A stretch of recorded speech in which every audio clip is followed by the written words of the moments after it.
back again doing another episode of Between Two Planets. Today, I'm really excited to be talking to my friend Lucas here, who has an amazing NFT project within the Cosmos ecosystem coming up soon. Lucas, how's your day going, man?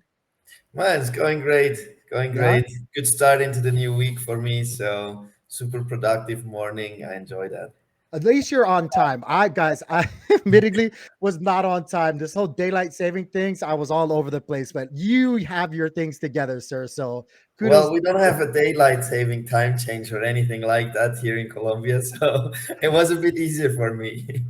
Soon Tennessee won't have that either. So I'm looking forward to that. I thought it was already started, but apparently not. Um, so like I was saying earlier to you, these interviews are going to be kind of lighthearted. I'd like to just start off asking you a bunch of questions so that the people out there can get to know you as a person a lot more on an intimate level than kind of like what they're normally used to hearing.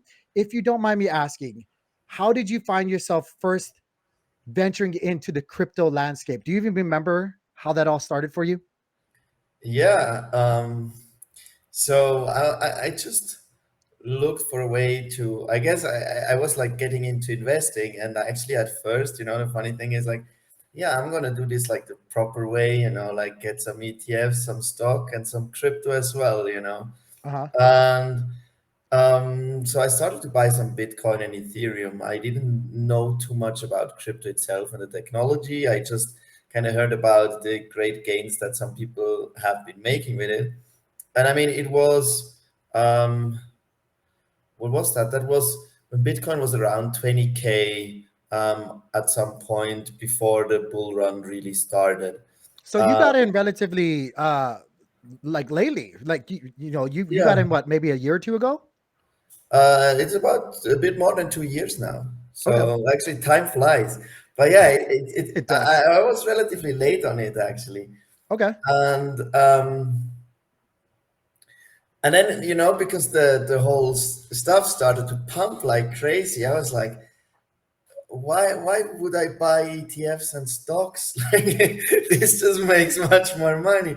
It was like, let's go all in on crypto. And then the second lockdowns happened, Yeah. and I couldn't work. But And at the time you were where? Down there in um, Colombia? no, at that time I was in Switzerland actually, Okay. so I couldn't work. And I had something to I needed something to do, and I just found this crypto thing, like, and it was kind of the perfect time because I had so much time to research and get deeper into it, and then I started to understand the technology, and yeah, I guess the rest is history. Then I got quit pretty quickly. I was like full time in crypto then after that. Awesome, awesome. I love it. So to summarize it, a little over 2 years, you found yourself dabbling with investing, found Bitcoin, found ETH. I think a lot of people's stories always start the same way. They find Bitcoin, they find ETH because of the speculative volatility and all this other stuff, and it kind of snowballs from there. And then the pandemic happens, and you find yourself out of work, and then having a lot of free time to kind of explore further into the crypto landscape. If you don't mind me asking, what was your profession before finding yourself into the crypto landscape? What were you doing? Okay, so actually, I think I have a very maybe not an interesting non-linear story, right? So I studied finance and banking. Uh-huh. My goal was to become an investment banker. Wanted to go work in London, and well, then as I studied it, I just hated all the statistics and math that we had. Yeah. So I was like, I'm really not that passionate about it anymore. And I think actually, if I would have gone down that road, probably the jobs I would have enjoyed because then you have the computers doing all the math and statistics for you. It was just during studying that I kind of lost all my interest for it. And Mhm. at the same time, I was like doing loads of sports. I was competing on an international level in CrossFit Oh and wow. You're training. you're big time into CrossFit then if you're doing it at Yeah, that level. so I was training like twice a day most of the day, like 3 days a week. I was training twice a day, and Uh-huh. then like the 3 other days I was like once, and then one day was rest. So I spent like 20 hours in the gym, I would say, a week. And I was like, that's no way that's possible if I work in the banking sector, right? Oh yeah, yeah. And then I was like, yeah, and I don't really enjoy that. just screw it. I dropped out of the master and was like, I'm not even going to finish my master's degree, and just going to do something in fitness. And then I started coaching CrossFit so I could spend like the whole day in the gym. I set up my own online coaching business for nutrition and Oh training. gosh, I'm sure Corona just like destroyed all of that. Did it? Exactly. That's Yeah. why I said, like, right, in the lockdown, then suddenly I had nothing to do because we had to close all the gyms and stuff. Sure, the online coaching was picking up a bit, but it was never the thing that I really enjoyed. I enjoyed being with the people in the gym, and then kind of Mhm. at the same time, I also had like two back injuries. So the second back injury also happened around the same time as the lockdowns happened, and I knew I could never compete again anyway in the sport. So I think COVID, lockdowns, um, and my injuries kind of ruined my passion for the job a bit. I still love training. I still go to Sure. the gym like 5 days a week, but I have to be very careful. I can't do a lot of exercise. Like there is a bunch of exercises I can't do still because, yeah, my back will never fully recover.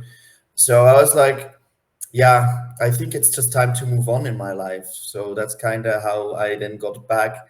And I still had a lot of the knowledge from university about investing and the and all the theory behind it. Uh-huh. So I was like, actually, I always enjoyed that. So let's do something back in this. And that's then kind of so how I got into crypto. It's kind of funny because as one thing slows down, I mean, if I've been investing, I've been in traditional finance for years. It's really fun. We have a lot of relatable things. I'm very big. I've competed. I'm a previously I used to compete competitively with powerlifting and bodybuilding as well. So I was a Oh, big gym nice. junkie as well, and also helped open multiple gyms with the Mr. Olympia. So and it happened all when right when Corona hit, and so I was in the industry right when all that madness happened too, and it was a shocker. Everything just slowed to a crawl, but if you like many like all of us, if you found yourself in crypto just exploded. Crypto just took off because money was being printed. I mean, what else were people doing? Like you said, like people went home, they started working, they were able to start paying attention a lot more, and you can see it in the charts. Like crypto just went whoop, and so people really got busy on in our ecosystem now, right? But I find that very, very fascinating. Uh, Unfortunate, but I'm happy. I'm happy just kind of having you in our space right now for all the things that you actually had to go through. Kind of seems selfish, but I'm going to be very honest because I am very excited about some of the things that you're working on. So I'm happy that you're here now, and the way that you got here may have been bumpy, but I'm glad you are here. Um, being that Let's just kind of step back, being that Bitcoin and ETH were your first things that you found yourself dabbling with, and a lot of people do find themselves first entering into crypto with Bitcoin and ETH. How did you find your way into the Cosmos ecosystem? How did that story happen? First thing, just to add on what you said, I'm super happy to be here too. To be honest, like I'm happier and more balanced in my life right now than I have ever been before. Good. So I would say everything, in the moment it was a little bit of a shock, and I needed to reorganize a bit. But looking back at it now, it was the best that ever happened. So I think all the difficulties that we face in life in the end they're for the good. It's just might take some time until we recognize it. Absolutely agree. And how I got into Cosmos, well, you can blame, I guess, mostly Cryptocito. um, I think Cryptocito's to blame for a lot of people coming into the Cosmos. yeah, because he's like a good friend of mine. So Uh-huh. basically, he was moving to Lisbon, which is usually my home where I usually live. Mhm. And as I got into crypto, I was just like, yeah, let's go to those meetups. And he just moved freshly to Lisbon back then Mhm. and joined that meetup, and we started hanging out. We got along super, super well right from the get-go. And I think after the first time we met at such a meetup, we just started hanging out a lot together. And obviously then he kind of got me into Cosmos and showed me the way, I Chris, guess. so I know I told you this before, but I gotta be very, very honest. A lot of people have also asked me because we do IBC Gang channel. Obviously, people are watching it here, or whatnot, and people have asked me the same story. And I told you earlier, and I've actually was able, lucky enough to say this to Cito. I think it was on a Twitter space, I think, or some, it was something like that. But Crypto Cito has a lot of is a lot of the reason why I am a Cosmos focused content creator myself on obviously on multiple different social media platforms. But I remember I used to watch Cryptocito before he was even like really focused into Cosmos, when he was putting out polka dot stuff and all kinds of other things. And so him, Liam, and a few others was a very big reason why I decided to start, picking up the banter and running with the Cosmos focused content as well, because they were doing their things in their respective regions of the world, like obviously Lipsum, like you were saying. I think that's where he was living when I first thought. It was such a long time ago. Well, it feels like a long time ago, but I think that's kind of where he was at. And then uh what's this? Confident Crypto, obviously, where I think he just moved, but where he was at and stuff like that. And I just kept saying to myself, while I loved listening to them, being an American, I knew that there was a lot of Americans, not saying anything, but like that either struggled, or sometimes Americans are kind of weird, but maybe couldn't catch on because of the accent, or kind of like there might be a little bit of disconnect. So I was like, you know what, I'm gonna do my part, because those two gentlemen inspired me to kind of like be brave and put myself out there and stuff like that. I'm gonna do my part and actually start putting out similar content in a different way for everybody in the United States. And so I gotta admit, like, little dirty secret, even though he knows, and I've said it before, he has a lot to do with why I actually even started picking up a banter and streaming. So yeah, shout out Scriptocito. But yeah, so also want to say, and fill us in here, you have, I don't know if it's well known or whatnot, but you have also kind of a banner that you can fly at any given time, because didn't you first help out the first ever Cosmoverse and get that Yeah, launched? yeah, it actually was the start into, I would say, my professional crypto career that went Hmm. farther than just buying and selling coins. And it's for the same reason, right? So the guys were planning to organize this conference.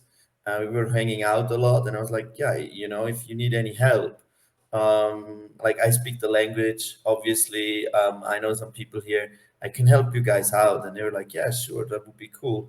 So I kind of got for the first conference in part of the extended team, I would say. I mean, we have the core team was always the four, Basil, Michael, Hmm. Fabi, and Yuri. And then I was like kind of If you guys don't extended know, that's out, Friends helping Validator. them a bit. Um, and that's where for me a lot changed because, until then I was mostly focused on myself. I was trading a lot as well. Hmm. And I enjoyed that part, but when I was there and I got to talk to the people and meet the people that were building stuff and the bigger vision, how everyone was in there to do something that make the life of others better, that makes this world a better place and push that financial revolution that we want in crypto ahead. I was like, man, and I'm just here and I don't contribute anything. I'm just here to extract some money out of the scene. And that's kind of, that sucks, Yeah, But yeah. like on that, at that conference, like when the first Cosmoverse happened, I made the decision I want to found a project or be involved in a project in some shape or form. I don't know what and how yet, but it will happen. And it didn't took long, took 2 months, and then I So found my so the project. the your own event that you helped launch with Cosmoverse, right? Like you were saying, you helped the team. Again, I tried to put that in there earlier. If you guys don't know who he was talking about Friends Validator and that team as well, or the guys over there at Friends Validator. But so the your own event that you helped put on and bring more people into the Cosmos ecosystem also inspired you to do more. I absolutely love it. I love it, man. So you didn't know how, and you didn't know what you were going to do, but you knew then, after going to and attending your own event with this Cosmoverse, that you wanted to get more involved. Now that you are in this space, and we'll get to talking about your project here in a little bit, because I find it really, really interesting and I'm super, super hyped about it. Since you've been here for some time now, if you don't mind me asking, and again, I say this on all of my streams because I don't want to offend anybody, in no particular order, and please, protocols, devs, or anything, if you don't hear your name, or maybe you do hear your name, again, we're just kind of shooting the breeze right now. What would be your three most bullish protocols or projects that we either have in the Cosmos ecosystem, or that is up and coming? You can even expand it to 4 if you want to, because I know 3 is like it's really small. But what is your 4 most favorite projects right now that we have? Good question. I'm putting you So on the spot too, I feel yeah, like. yeah. um, I think the Cosmos Hub itself Hmm. for me, Hmm. because it's very vision of IBC becoming the TCP IP of blockchain kind of comes together. And I'm super positive. I know we have some struggles right now with discussions, but I'm super positive that out of this discussion will come an atom that will really manage to capture the value of that whole IBC thing that's going to happen and that's going to take over. So I'm super positive on that. And if that happens, I mean, Atom for me would have to be like top 10, if not top five, like Oh, I in think I that. think definitely in the top 5, top 10-ish range for sure. For sure. Yeah, so that's the first one I would say. Then another one I'm super pumped about, I'm probably kind of boring with this, but because it's all the big projects, right? But I really like what's happening on Juno right now. Okay. Um, it's one of the reasons why we joined and started to develop there. But it sounds kind of weird, but I think the Terra collapse was the best thing that could have happened to Juno, because before that happened, it was a ghost chain almost. There was nothing happening there. There was some trials. There was some stuff was going on, but no serious projects, right? Hmm. And the Core One team just they reacted so well to that collapse and really went out of their way to bring cool NFT projects over, to bring serious bigger projects from Terra over. And now there is like an interesting ecosystem that starts to develop. For me, I think it's the most active layer one in Cosmos. Hmm. Um, so I think that one is a big one. And Okay. if we can develop a little bit more until the next bull run starts, and actually Juno is going to have a lot of interesting stuff happening on it, I think it might be the chain that can become the biggest Cosmos native layer one chain, Hmm. where most of the dApps are built on. So I think I really like Juno at the moment. And then a third one. Um, what could I say? I think Kujira, if they manage to get a little bit more trading volume Right. and find more adoption, it's a bit too niche for me still. But I think like what they're trying to build and these DeFi hub, um, and kind of going it another way, right? They want to become a layer one where you can build on top, but they have this native DeFi ecosystem that they build up themselves that's already there, and have a layer one that's very focused around all the DeFi applications. I think that can be very cool as well. So Yeah, their it just gives infrastructure and you their more their their volume. setup, their infrastructure and setup is definitely very interesting. But I really do agree with you on all 3 of those so far. Yeah, so I think those are my three. And then if I can name an NFT project, Yeah, I think the Space Ape Society is also super cool. Like yeah, they have managed to build such a strong community, um, and that's the essence of NFTs, right? So they really nailed that one. So for me, that's the at the moment prime NFT project in Cosmos. awesome. I'm gonna ask you a couple of more questions later on the back end when it comes to NFTs for sure. Now, I'm gonna flip the script on you as well, and again, it's gonna put a little bit of pressure on it because nobody ever wants to really answer these because nobody wants drama. But what is your, and as honest as you possibly can, what is your top 3 most frustrating scenarios or situations that we are dealing with within the Cosmos ecosystem? What do you think we can improve upon? What are the top 3 things that you think we should focus on improving? Um, I mean, I think the one that comes to mind first is just that with the whole Atom 2 discussion, there was a lot of toxicity. And, Mhm. like we had people that unleashed bot armies on other people and all that stuff. And I think that's bad Mhm. in every way possible, because it hinders constructive discussions, um, and it comes from the top, because we all know who it is, but we have some core devs, like some founders and whatever, that are kind of in an open fight, and they have some problems from back in the days together, and they have kind of their followings. And while I mean, you still see Saki and Jay kind of talking together and Mhm. in a reasonable way, but they also don't make it a secret that they absolutely don't like each other, right? Yeah. So and what's happening is that kind of their followers are then just the more extreme versions of them, and really like going at each other's throat. And yeah, so Would I you think would you say though, would you say though, and I I don't think, because I agree with you. It's definitely on a more personal one-on-one. I mean, people have to be accountable for their actions, but I kind of also, would you say that that's kind of you can expand it into just the ecosystem that we're in, and being that we are governance, um, we stress the importance of governance, and we're kind of structured around that, where everybody has a vote, and we are a proof of stake ecosystem that just kind of exacerbates things a bit further. Do you kind of think it's par for the course and it just is what it is? Uh, in that kind of way, or do you think it solely could be fixed by personality traits being worked on? it is a good feature that we have those engaged discussions and everyone gets their say. Mhm. It's just the tone that it took on, has, in my opinion, gotten a bit too aggressive in the I agree last with you. 1 or 2 weeks. And that's the part that's frustrating. That we have these discussions, I think it's super productive. And there is a lot of voices also in the ecosystem that call for peace and be like, hey, let's just talk this out together and let's find solutions instead of having an internal war.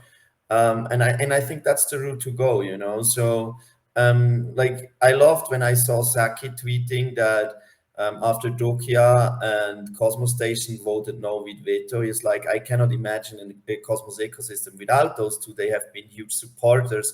I agree. So I really want to get to know what was their issues with it and how we can make it better. And I think that's the approach we need to have. And then this whole community focused governance process that we have, um, is a real strength, and I think it allows us to come up with a better product. It's just like, I think we need to work a bit on the tone again, and we had it a couple of times also when the proposal 16 on Juno was with the, like the whale proposal. That was another example. I was like, yeah, that's just a little bit too aggressive for me. Like I'd like Yeah. to have more calm discussion and actually looking at the advantages and disadvantages and what it means, instead of getting the pitchforks out and No, having the I model. agree with you. I love your answer. I think it's a really great answer, and I wholeheartedly agree with you. I think the best example is kind of like, the governance and the proof of stake ecosystem that we're in, is definitely, it's just like any tool, right? It can be used to build, and it can also be used to be very destructive and bad. I agree with you. I think once we find a way to conduct ourselves using this tool that we have, this very, very unique and useful tool that we have, being the entire Cosmos ecosystem in essence, we're going to be better off for it. I think it's just figuring out how to do that, how to constructively communicate with one another, even in our grievances or our differences of opinion. But yeah, I love your answer, and I really do agree with you about that. Um, Now to kind of shift gears, if you don't mind me asking, I know you already gave me one of your favorite NFTs, because I did want to use this kind of to segue into what you got going on, because I absolutely love it. You already gave us one example of a really great NFT project that's out there, but if you had to give me, well, let's go with two other NFT projects, and maybe two other non like decent, like exchange kind of products, like what else are you really, really excited about? Two NFTs and like two other things other than like a dex or a platform. Okay. um Two NFTs. I must say, You could I say have your own not too if been, you want for to. someone who's doing no, for someone who's having an NFT project. I have been surprisingly inactive in the IBC NFT, or in the NFT scene in general. Like Okay. I've mostly been looking at gaming NFTs because that's where I'm kind of coming from, right?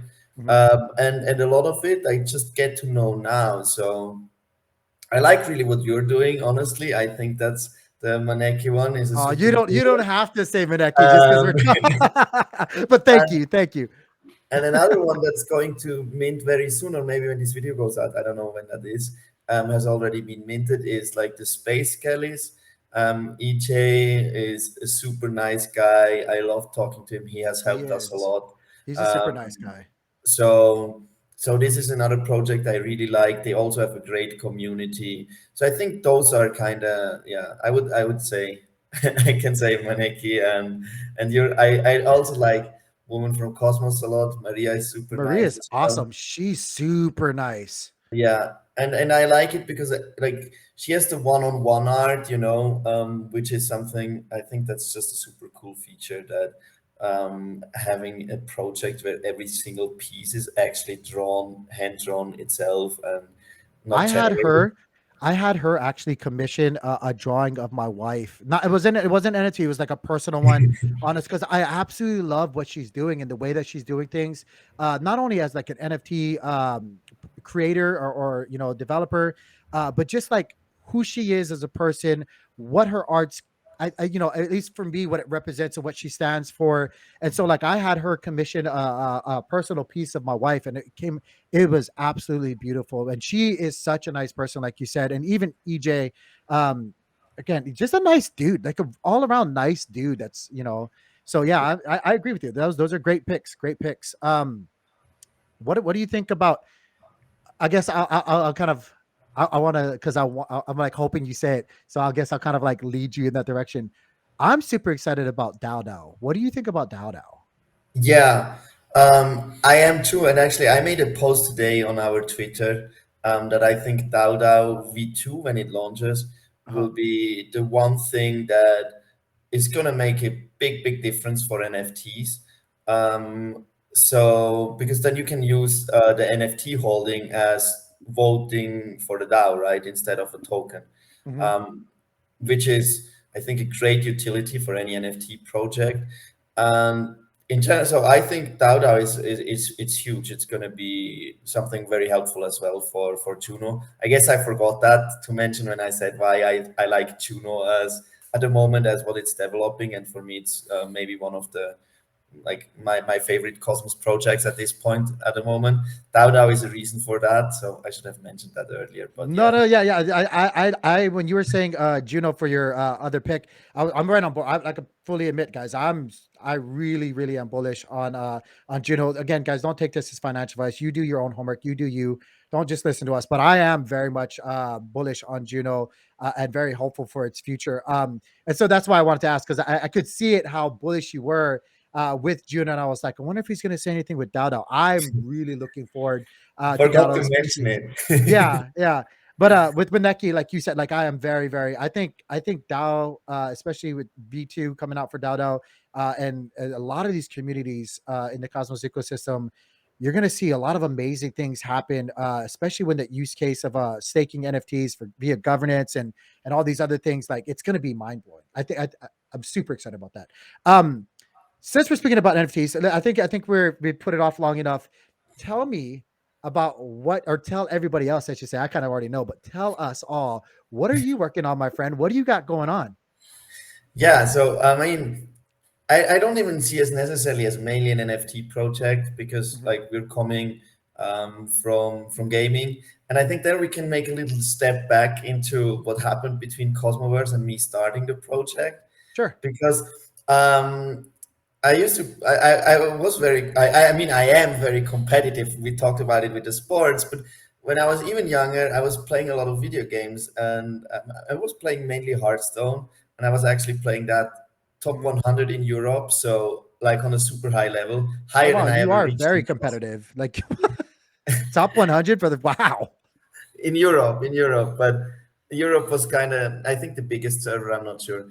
but anyway, so I have like the gaming background, and as I got into crypto and got more into NFTs and start to understand that this is much more than just a couple of ape JPEGs, Mhm. I was like, this has amazing synergies, and NFT technology has the potential to really improve gaming. And I got super frustrated seeing all those P2E scam projects. I mean, and I go as far as even like calling Axie a scam because it was still a Ponzi. As long It as if it it is. is, It is. I want to agree with you so bad, but I didn't want to cut you off. It so is. it is. Like, if a system is built on you buy an NFT and then you get a token reward, and a token reward can't do anything but getting new NFTs, then well, as soon as you get no new players, the whole thing crumbles. That's Yeah. like the literal definition of a Ponzi, right? And every Yeah. game was copying what Axie was doing because they were so successful with it at first. And then I was like, this is horrible, like, and I was ranting a lot, like I'm now at. Oh, I have connectivity issues. Oh no, you look fine to me. I'm Okay. getting you absolutely I, fine. I got a message. Anyway, so I was ranting a lot at events, like at meetups and stuff, and how how we ruin our reputation among gamers and how we don't use this technology properly. And then I was like, instead of just ranting, you wanted to do something, so prove it. Now this is your thing. Find something to do it. And one of my childhood friends just had quit his job. He's a software engineer, and he was like, I'm tired of like Web 2 and working for companies and stuff. I want to have my startup and do something in Web 3, but I don't really know what. And I was like, yo, we're in the same spot. And I think the stars just aligned that happened at that very moment because it had to happen.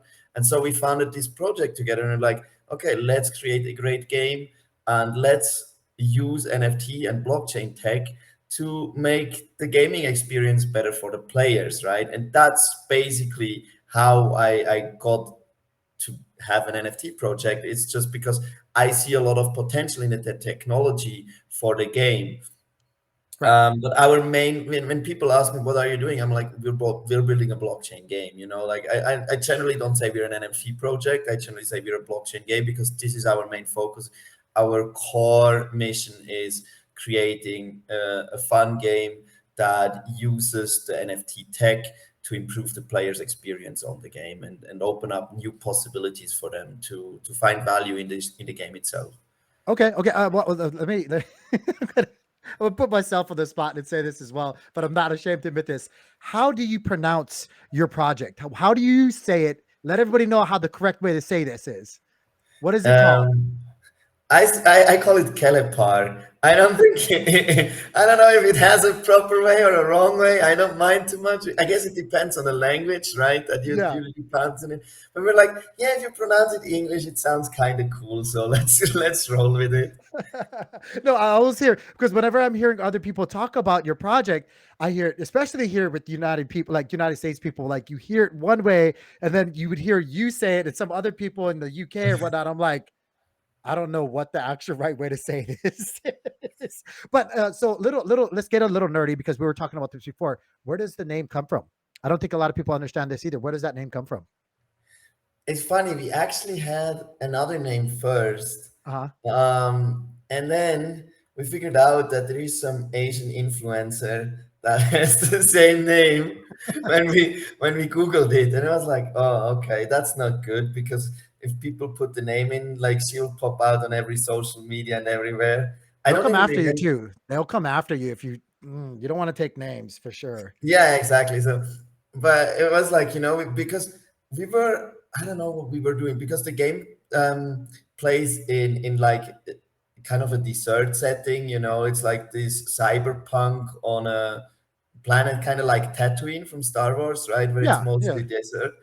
Um, so we were like looking for some words in weird or not weird language but in uncommon languages, and we found some. I don't know, I don't even remember which one it is, but it was like an African tribe language that we found on Google Translate, and it yeah. kind of sounded cool, and the word desert sounded kind of cool in that language. So we took that, and then it was like used by an influencer. I was like, oh, that's so sad. um She thought the same thing that you guys are thinking. Yeah, I'm pretty sure. Yeah, that she didn't came with that name in the same way we did, and then you're like, okay, let's find something else. And Mm, so back then, my co-founder was hugely into Elrond, yeah. which is another blockchain project, right? another layer one, and we were considering launching there. And we're like Lord of the Rings fans ourselves, right? So we were like, mm, let's kind of stick with that Elrond topic and find a Lord of the Rings name for the project, right? Huh? But we didn't want, there is. I saw some projects that called the kingdom Rohan or something, like the super famous. And I'm like, that sucks. Everyone will immediately recognize them, like, oh, those guys are just stealing name. They're so unimaginative. Yeah. So I was like going down many rabbit holes and be like, well, which country kind or which part of Middle Earth kind of fits the setting of what we're building? And it's like, well, it's the Southlands and the Eastland, right? It's where it's mostly desert and that kind of land. So I was like, okay, let's find a city somewhere there. You're And like, find a little town. I don't even know if it was Tolkien himself who wrote that, or if it was fan fiction, or wherever it comes from. But at the Sea of Rune in the east of Middle Earth, there is apparently a city that is called Kelepar, and that's how we got the name. So Now you guys all know. Now everybody knows where that name comes from. He told me, and I was like, "That's so interesting," because I love Lord of the Rings. I love it all. The the new series I'm kind of struggling with because it it doesn't follow the sucks. books, guys. He's like, it sucks. I was trying to be PC. He's like, it sucks. No, so I think okay. if you're a fan of the books, you cannot like it. It just goes against the lore in so many situations, and it's just plain wrong. So, Yeah, yeah. um, and it's not only that. It's also I don't like the dialogue so much, and I think it has just amazing special effects, and the orcs look amazing and that kind of stuff. So it's like, but that's not enough to make it a good series. Yeah, yeah. It's like when they mess with Marvel like movies, and I'm like, that's not how the comic books go. That's not how the comic books go at all. It really is. So okay, Right. let's move in to the lore. Let's move into how do the NFTs, because the art is like, guys, I'm sure all of you guys already know the art is next level stuff. I mean, it just fits exactly like you were saying, kind of like cyberpunkish, Tatooine, kind of like, barren desert kind of feel, post-apocalyptic setting and stuff like that. Like, it looks really, really cool. And you guys have done some key drawings of I should say, you guys have done some drawings and incorporated some key individuals from our ecosystem into the game, correct? Yeah, I So think tell us that's about also that. like, yeah, I think that's also a very interesting point to explain how we're going to use NFTs because, Mhm. like so far in NFT games, you kind of minted a character or whatever, and then like it was randomly generated the same way other like profile pictures were generated, basically with the traits and everything, and then you could play that. And if you want to create a competitive experience for the game. Then you cannot have an unlimited amount of characters with different traits because it will be very hard to balance it. And if one character is very good, it only exists once, so only one guy can have it, so it's becoming very hard to make it fair. So we're like, let's do it the way it is done in traditional gaming, right? In League of Legends, you have a certain amount of heroes, and everyone can own the same ones, basically, right? Mhm. So we're like, okay, let's do that. And then we're like, we're still based in Cosmos. I mean, our goal is that we want to get this out into the gaming community. But the early adopters of the game will be Cosmos people. And for them, it will be super cool if they can play the characters that they know and that they have a quote unquote relationship with, right? Mhm. So we're like, it's much cooler to fight through the campaign of the game or in the PvP mode if you have Cryptocito, Ethan Buckman, and Jacob Gedikian in your party than three heroes that are just made up by us, like it's just you have a better connection to them. So you're like, I think that would be a super cool feature. Let's start doing that, and let's reach out to those people and ask if they would be pumped to become in-game heroes. And guess what? I mean, most people just love the idea of it. Oh So, yeah, it was great. so that's how we went about it. Yeah, that's how they got in, and I You know think what? we will While do you more and more. tell me all of that, like, I'm such an old school. I'm much older than a lot of people. Well, not everybody, but I'm usually a lot older than a lot of other people that are in the space.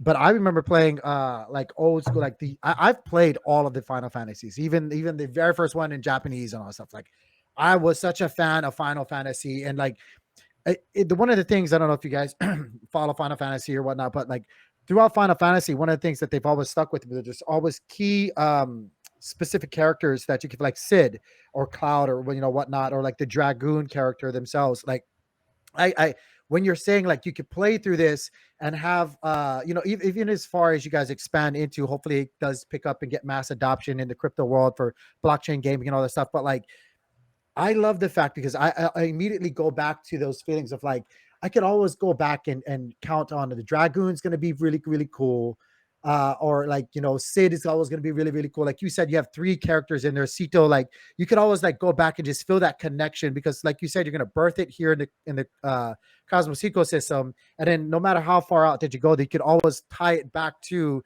those people that you feel like you have a connection with or whatnot. So like it's really cool to hear you say that, because I already feel a connection in my previous gaming life and to what you're saying that you're going to bring to the table. So that's how I'm envisioning. Like, if you don't mind me asking, with the gameplay, is it going to be similar to like that old, I'm going to say old, or that nostalgic kind of like Final Fantasy ish kind of turn based game, or like how does the game look like?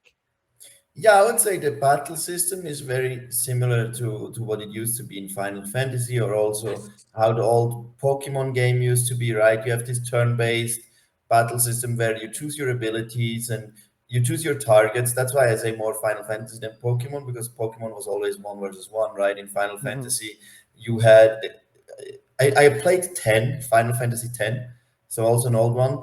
And there you had like three heroes, I think, or four in your group that you were fighting with, and you were fighting up to five monsters or whatever. So there were like multiple targets, right?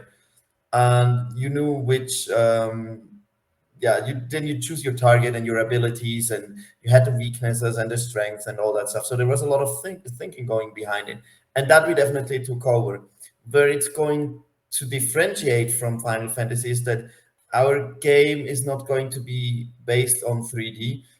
We're going to use a card game engine, Oh, and that cool. has a very practical reason, because 3D gaming, if you want to make it well, and we're at super high levels of graphics. If you see the next gen gaming stuff that Mm-hmm. comes out now, it's just such a hassle, and it's so expensive to get that to a good level, that for a startup it's almost impossible to do that. And that's why we see most blockchain games adopt graphics that look like they're 10 years old. And I Mm-hmm. think with that, you're just not exciting any gamers. They're just like, why should I play this game that is like GTA but looks 10 years old if I can just play GTA? That looks amazing, right? Right. And so we don't want to fall into that and be like, oh yeah, it's kind of not that cool, So we're like, let's find a style that we can make work very very well with the budget that we can have as a startup. And I mean, you said a lot about our artwork and how much you like it. Personally, I I think do. we're I love it. super lucky.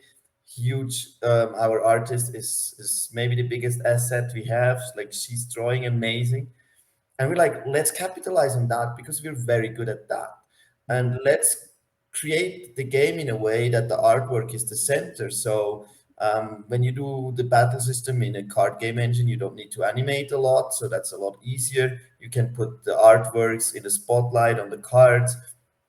That's great for the battle system, and then for the campaign, the whole story will be told in beautiful artworks that are slightly animated. You might see the cape in the wind, or the hair moving in the wind. You might see rain, or even a thunder or something, or slight movements of the characters. But Mm-hmm. mainly, it's about the artworks and slightly animating them to make it a little bit more interactive.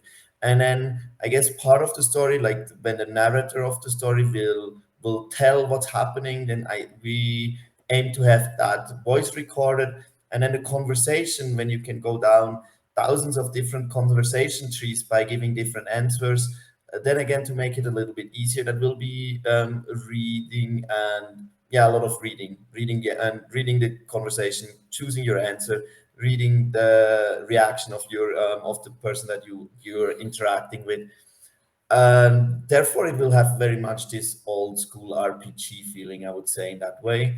But the way it is presented, it should still look kind of modern and nice and something that you can look at and like, damn, that looks amazing. Because I think that's the most important, or not the most important thing, but it's super important. Like people are sucker for graphics, and if you don't nail the graphics, like you're not gonna excite the gaming communities. And if you're an indie game and you don't have the budget to create amazing graphics, then well, think outside of the box and find a creative solution to present your game in another way. Okay, so I'm envisioning. You don't have to tell me if I'm right dead on the mark, or well, I guess I just tell me this. I'm gonna give you what I'm envisioning about the game, and tell me if I even hit the dartboard. You don't have to tell me how close I am to everything, but from what you just explained, it's it's a turn-based style system as far as the battles go, much like Final Fantasy, which I absolutely love. I think you're absolutely correct. I think like you don't need to do anything more, and to focus on your strengths is perfect. Um, I love reading. That's why I loved playing all the Final Fantasy things, and then having like little segment important parts, maybe narrated a little bit in voice acting. I think that's absolutely fine. But I'm envisioning. Are you talking about like something like what was that card based game that just recently came out on Blizzard, and then they had a card. Hearthstone. Yes, is it kind of like Hearthstone and also like Magic, where there's a card game, but then like there's abilities and stuff like that? Or am I somewhere on the board, or am I totally off? Hearthstone has actually a mode that's called Mercenaries. It's very new, and a lot of people don't know it because they know Hearthstone for the card game, and Hmm. that's why I don't generally use Hearthstone as, hey, this is how our game will be like, because you're not gonna draw multiple cards, like a card a turn, and you're not Okay. gonna have mana and play cards. It's just the engine that it is in. But if you actually get into Hearthstone and you check out the Mercenaries mode, that might be the closest to the battle system that we actually employ that is out there yet. Okay. I'll have to look into it. And I really, really enjoyed playing that mode for a short amount of time. And the reason is the battle system and everything, it's super nice. It's very good. Mhm. But the progress system that they used, it just sucks. Is there And going to be a progress system for our characters in your game where it? yeah, Oh, nice, nice. but we gonna basically we're like, this Hearthstone, this mercenaries mode, the basic idea was very good. Let's just imagine how this would look like if it was actually good to play long term. If it And was actually good. yeah, because like, the idea was great. It is fun to play, Mhm. but then um so let me explain real quick. I think that's the easiest. So the Sure. problem that happens is they have like, I don't know, right now must be over 50 characters already, because always new characters come out, Mhm. which is, by the way, something we also plan on doing. So to keep it interesting, there will always be new characters introduced to shake up the meta and stuff. But now the problem is that to upgrade those characters, you need to gain the coins of that special character, Mhm. and you get those coins from boosters, not from actually playing with that specific character. So I had characters that I really wanted to play, but I just couldn't upgrade them because I didn't get. And even though I played with them, like normally if you play in an RPG, that character gains experience points, right? And Right. then you can upgrade it, so you get rewarded for playing. So the characters that you actually play get better. Mhm. In Hearthstone, that happens as they grind up all the way to level 30, Mhm. and the stats upgrade, but they have abilities. And to upgrade the abilities, you need their specific coins that you can only get from boosters. And you get boosters on the way as you're playing, but then it depends on luck which coins you actually end up getting. And the Right. more characters there are, the more impossible it becomes to get actually the coins for the very character that you would like to play and upgrade. Right. So that system is just, it's like kind of fun until you actually played through the PvE mode and then I wanted to start playing like the PvP mode. and then I just got killed by everyone because they had their characters completely upgraded because they Yeah. started playing that mode earlier. I wasn't playing when it dropped, and for me to like get just six, then you also needed to have a party of hero that kind of fits well together. So you cannot just get the six random ones that are the strongest, that you have the most coins for, might not be very well suited to play together. So I just couldn't make it work to actually play competitively in PvP. And then I was like, yeah, fuck this. I stopped playing this. Yeah. And this is like, it's so sad because the game itself, the mode would be super fun. So we're like, yeah, let's just have one coin you need to upgrade the abilities. Actually, you don't even need a coin anymore. We're just gonna do it with experience points. So you play your character, you level up, and as you gain experience points, you can choose which abilities you improve. The same way it used to be done in every RPG. Yeah. Okay. And that's the big change we made. It seems so easy, but it will make an enormous difference.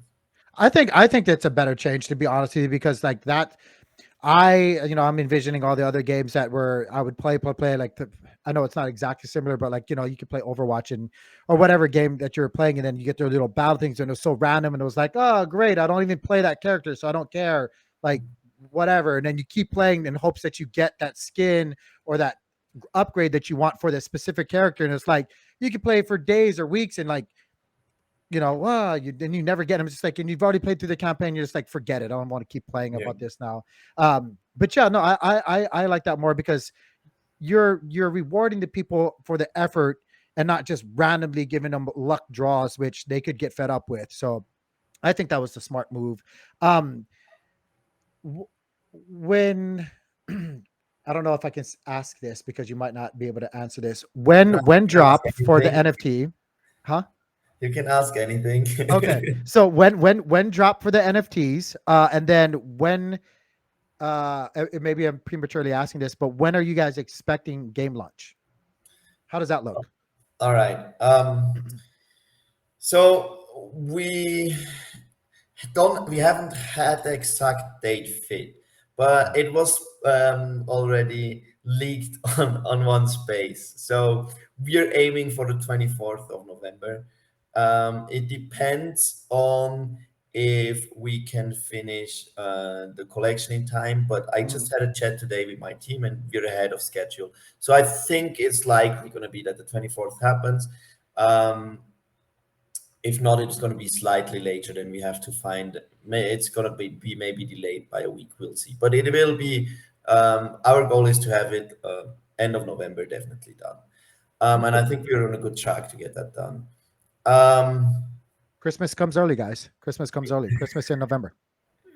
Christmas in November. That's like that's good. So actually, it's funny because the 24th, right? The 25th is Thanksgiving in the US, right? Yeah, yeah, yeah, So, so it's a Thanksgiving present to our American yeah. um, I'm gonna be sneaking away on the community. table on the Thanksgiving tables because I need to go mince. That's why we want to do the 24th actually, because we want to make sure that the mint is not actually happening when people are with their families, But Yeah, yeah. it's just unfortunate, and so we want to get it in before Thanksgiving actually. I'm gonna mint no Um, matter what. So if I excuse myself from the table, I'm gonna mint no matter what. yeah, I think the NFT hardcore guys, they will be like the people that stop on a parking lot to mint an NFT at a Yeah, certain time because the mint goes live, then they will also do it at, they will be like, no, sorry, the turkey is also warm in 5 minutes still. Don't worry. yeah, yeah. but, But but I want to say, do you realize, because sometimes like when we launched Maneki, it's as a launch. It's weird. I don't even like to consider myself like an NFT creator or stuff, because I don't think a lot of times for what we did, it's kind of like you. Like I don't say NFT sometimes, but so I think like there's a lot of hype and anticipation for your project. Do you recognize that, or do you feel that?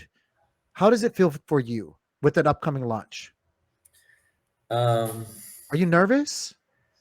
Like you're nervous, right? Everybody's nervous. Everybody's got to be yeah, nervous. yeah, no, I mean, of course I am, and I mean, I think we still have a long way to go to actually have the community strong enough that we can mint out. Our Mhm. collection will be 1,800 NFTs. in the current market conditions, that's not the easiest thing. It's doable, but it's not the easiest thing.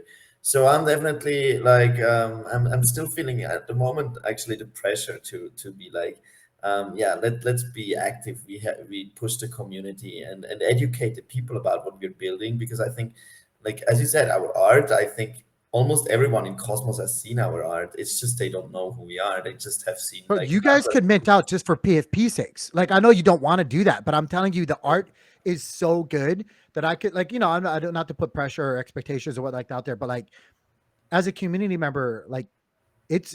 I know I've been really anticipating it, and like I will mint me quite a few of them, to be very honest with you, because one, I like the art. Two, I like what you're trying to do on the back end with the games and stuff like that. And I know that the NFTs are more than just but it's so high quality that I'm just gonna put it out there, man. Like I could definitely see the Cosmos ecosystem like running rapid with them, and seeing a lot of people's Twitter handles and icons being changed to your guys' NFTs. I really could. Like, I'm not just saying that because you're on there. I could really see that happening. Um, but I'm very hopeful. Where are you guys launching? What platform? I mean, that's kind of our goal a bit as well. That's why we launched the profile picture collection instead of the heroes, Mhm. and maybe we can get a little bit later into what's the difference and the use cases specifically. But we're Yeah. launching on Juno. We will be using the Loop Launchpad, and we're gonna have the price in Atom most likely, actually, because I think that's what most cosmonauts have. Did you guys attach loop tokens onto it? I know there's a whole thing about that. We don't have to get too much into that, but No, did you guys? No, you guys just launching yours. Okay, okay. yeah. Cool, cool. I like Loop. Have Loop on this show as well. We actually, I think we were just talking about Loop recently. I don't know where I was talking about. I'm always talking about every other project, but cool. Yeah, let's before I forget, let's segue into that. Tell us about the NFTs and whatnot. What's all the details there? Okay, so first we had those heroes out that kind of got around, and then we decided, or we saw with other gaming projects, that they minted out their in-game characters, and the what happened is then speculation drove the prices up, and then you get into a really bad situation, because if you want to have a game that's widely adoptable by the players itself, not only by NFT traders and by NFT investors, you need to have a low entry price, right? That's Mm-hmm. otherwise the game's just not friendly for gamers. So you either increase the supply massively to get the price down and make it easy for player to enter, but then you destroy the floor and your OG community gets mad because they lose money because of you. If you Mm-hmm. don't do that, you will wreck your game long term because you don't adopt players. So you're like in a situation where you can only lose. So you're like the in-game characters, they cannot be on the market before the game is actually or shortly before the game is playable. And a very important point in gaming is has always been avatars, right? So you're like, let's create super cool avatars and give them use cases leading up to the mint, and Mm-hmm. also then within the game. And that's where the current where this current collection comes in. And we always wanted that. We always wanted heroes and avatars because you need both in a game, right? Right. But we were like pivoting now to having the avatars first because it just makes more sense. And so in the game itself, the avatars, you can obviously use them as profile picture, and they will have a function where they can be mascots or companions to your hero party, Mm-hmm. and it can give them a buff. So if you have a rare one, you might get +5 fire damage. If you have a legendary one, +6 fire damage. And if you have a common one, +4 fire damage, something like that. Right. The system there is not completely set in stone yet, so we'll see. But there will be this mascot feature that they can take. And besides that, the leading up to the launch, you'll get access, or every holder will get access to the beta, so they can actually test the game, give us feedback early on when we develop it to make sure the balance is right, and just have like this. We'll see how long it is will be, but there will be this beta phase where all the holders get to play the game, and help us making the game even more awesome and being part Mm-hmm. of the community like that. And then When the game launches, we will gift everyone who has been holding our NFTs for that entire time some presents. So that's kind of the, Ooh, nice. I love presents. Everybody loves presents. yeah, I mean, That's always a nice surprise. Yeah. we want to say thank you to everyone who has been supporting us from early on in that journey. At that point, NFT holders will have been involved in the beta, played the game, given us feedback, like, and be a super integral part of Kelepar itself. And therefore, I think it's just correct that we also thank those people when the game then finally goes into the full version and is live on the chain, and give them a nice little start into the game. Nice, nice. I don't know if I don't think we asked this question. What is the mint? What are you guys expecting as far as like how many atom? So the atom price is obviously a bit volatile, right? And Mhm. we have been actually just talking today about it. We aim to have a mint price between 40 and $50, and the whitelist a little bit more, a little bit cheaper. So if it was where the atom price is right now, public mint would probably be 3 atom, and then the whitelist mint like 2.7 atom. That's If not bad at that all. if that's where the price stands. Now, Atom can obviously be hyper volatile and go to the downside, then that number will correct to the upside. Or if Mm. Atom suddenly gets a lot more expensive until the mint, then obviously it would be less Atom. So, but we're looking at the prices staying at $40 to $50 range, more or less, Okay. and then find a nice number for the atom. Like, I don't want to charge 2.89 atom. That's just stupid, right? So we're gonna round it into like a nice number. Yeah, it might as well just be three. Just charge them three. Um, um, oh gosh, I was thinking about something. I was thinking about whitelist. Can people still get their hands on a whitelist? Yeah, there is a lot of ways actually. Okay. If you want, we can give some whitelist away with this video somehow. Yeah, yeah. Let's do that. I don't know how you want to do that, but you know your community. So if among the No, watchers, how uh, many do you want to give away? How many do you, how I'll say it right now. How many do you guys want let's to do give away? 5. Let's do 5. Guys, put your I don't know if you guys want to do this or not. If you guys want to comment your address, what they're gonna need their Atom address, right? No, it's Or gonna be a Juno address, but basically, I need. We're gonna use a Discord bot to collect all the addresses. So whoever has whitelist should join the Discord, and the text me the Discord address. tell you So then what, I I'll tell can you give what. you the role. Here's how we're gonna do it. We got 5 of them, guys. 5 of them are here. Um, put in if you guys dare put in your Juno address down below, or submit a Juno address. You can send it to me directly, or you know what? Actually, I'm gonna put you guys on the spot. I don't know how you guys feel about this, but if you guys want a whitelist, you guys put it in the comment down below.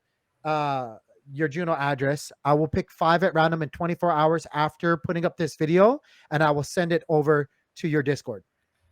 Um, Or does that work? How I does don't that know work? if that works because like people need to.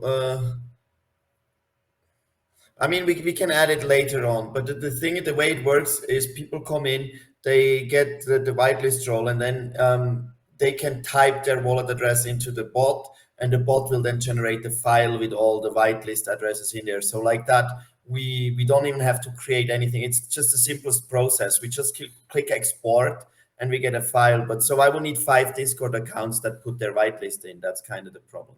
You know But what? You know what? if you send it to me, we can add it later on. It's fine. Somehow we will make that work. But if people just post their Discord in the comment and then join our Discord, I can give those the rank, the role, and I think that would be easier. Yeah, that is much easier. Much easier. Sometimes overthink these giveaway things. Yeah. There you go, guys. And That's also, how you people guys don't can have get to it. share their wallet address publicly like that. Yeah, I I know know. a I lot was of thinking people are that. I not was like, comfortable with that. So but Discord name in the address, a Discord name in the comments, and then thank you. Tell me which 5 I should add, and I'll go through them and give them the whitelist role, and then they can.